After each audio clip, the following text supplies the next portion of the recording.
Hello everybody, my name is Santana Tucker and I'm back with Bossy Part 2. Last time we talked about antedating Bossy, which ultimately proved to be unsuccessful, but we talked about the evolution of the word a little bit. And today we're going to be looking at Bossy as a sexist term with um, the help of Google Ngrams. OED had three definitions of the word bossy. The first being an adjective meaning swelling in or like a boss, projecting in rounded form. The second was a noun meaning a calf or a cow. And the third one was the adjective that I was looking for, meaning given to acting like a boss or leader, which took me to a noun, bossy boots, meaning a domineering person. We also looked at Google Ngrams to show how bossy is used, and we were able to see that bossy woman is used much more than bossy person or bossy man. In this separation, there's a clear separation around the 1950s. And we ultimately had Harper's Magazine to thank for this. It used bossy first, and in that first usage, it was applied to a woman. And Harper's Magazine has been recognized 1,319 times as a source providing the first evidence of a word. Just so we're clear that I'm not making up this issue of women's likability and being put down by such words as bossy, we have the example of Heidi Roizen, who is a Harvard graduate and a very successful venture capitalist. And in a Harvard case study that was done in the year 2000, they surveyed students, and all they changed about Heidi Roizen was her name. One set of students was given Heidi Roizen, and one set of students was given Howard Roizen. They had the same GPA, job history, all the same basic qualifications to be where they are today. The only thing different was their first name, that one was obviously female and one was clearly identified as a man. Thankfully, the students all recognized that they were equally qualified to have their jobs and seemed like they had the aptitude to perform them correctly. The problem came in where Heidi Roizen, the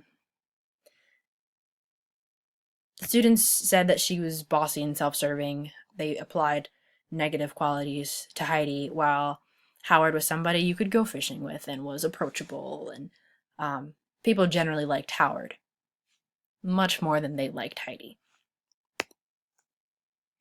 I learned some new tricks with Google Ngrams. If you put a little asterisk after a word, in this case bossy, you'll see the top 10 words that come after the word bossy. So this bossy shield, the peak is referring to like bossy as in like something that would be embossed. But among the top 10, you see women is the only person that's referred to. You have and or with as shield in sculptures, shields and beaten, but woman is the only person that this word or that the adjective is applied to. Out of curiosity, I just wanted to see what followed and, so I put bossy and then an asterisk, and saw that bossy and controlling, demanding, domineering, overbearing, self, so probably something like self-serving, bossy and aggressive, dominating, always. They're all things that you just generally don't want to be associated with. So bossy very clearly has a negative connotation. Not necessarily meaning someone is a boss, someone is in charge. It's obviously a negative thing to be bossy. And then bossy or I did the same thing just to see what came after it. And it's mostly people are mostly like gripping for some sort of synonym, like bossy or controlling, bossy or dictatorial, demanding, domineering, aggressive, pushy, dominating. But what caught my eye here was bossy or anything, and I kind of just started to think about what I would use that in. Like, I don't want to be bossy or anything, like to kind of like as like a disclaimer before I tell somebody what to do. And I figured the examples would probably be pretty similar, and I was right. 1984 and to 1985 had a lot of references of the exact word order, bossy or anything, and everything I clicked on were all references about women who did not want to be bossy or anything, like in their dialogues or in their dialogues with other people. They're like, I wanted to make sure that I didn't come across bossy or anything.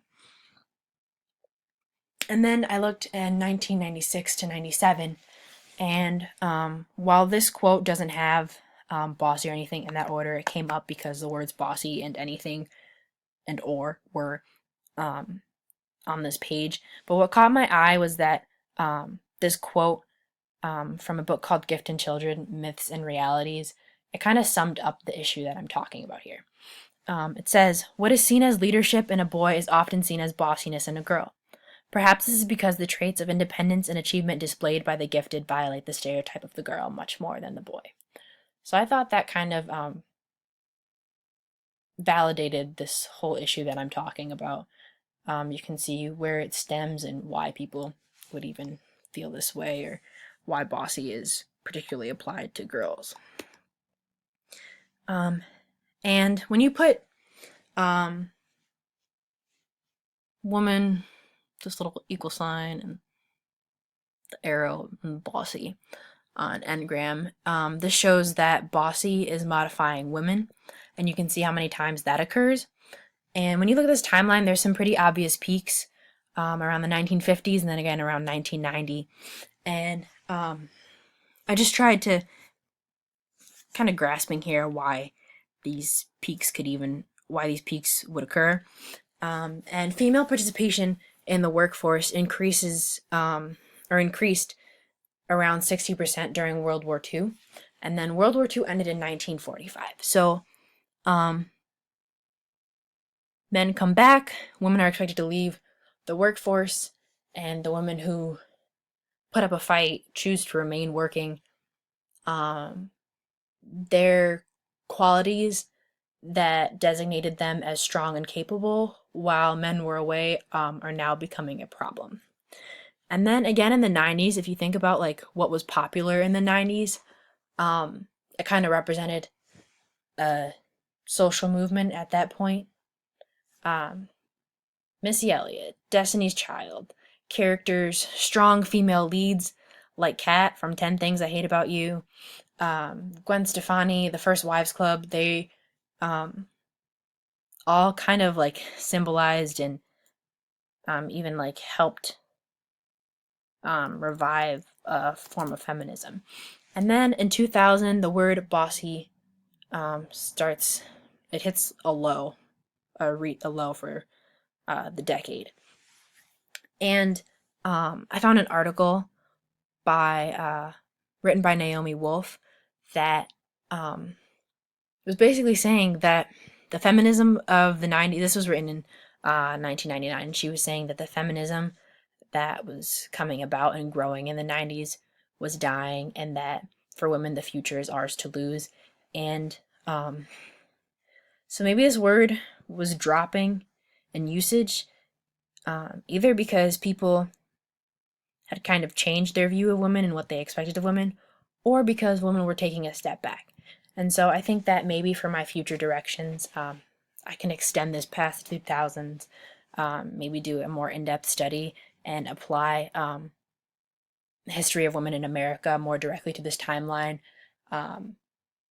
Google Ngrams has an automatic viewing of like a smoothing of like 3 years. So maybe I could lower that to 1 and take a more in-depth look at the very specific changes throughout history and maybe apply it to some sort of timeline.